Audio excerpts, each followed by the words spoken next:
ইংরেজিতে দু ধরনের ইটস নিয়ে আমাদের মধ্যে কনফিউশন তৈরি হয়। প্রথম হচ্ছে যে আইটিএস ইটস, আরেকটা হচ্ছে আইটি অ্যাপোস্ট্রফি এস। এই দুটো এস নিয়ে আমাদের মধ্যে কিন্তু কনফিউশন তৈরি হয়। তো দেখো কোনটা কি আসলে। আইটিএস ইটস এর অর্থ হচ্ছে যে ইহার, ওকে, অর্থাৎ কোনো কিছুর বোঝাতে গেলে আমরা আইটিএস ব্যবহার করি, এখানে অ্যাপোস্ট্রফি দিই না। যেমন ধরো হয়তো বলছি যে দিস ইজ এ ডিয়ার, এটা একটা হরিণ, এর পাগুলি সরু, তখন হবে it's legs R thin.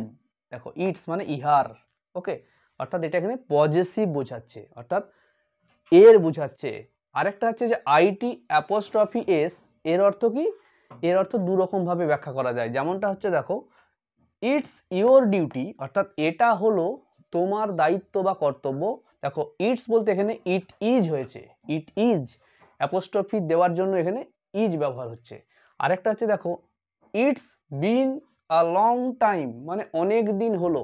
It's been a long time মানে ইট হ্যাজ বিন।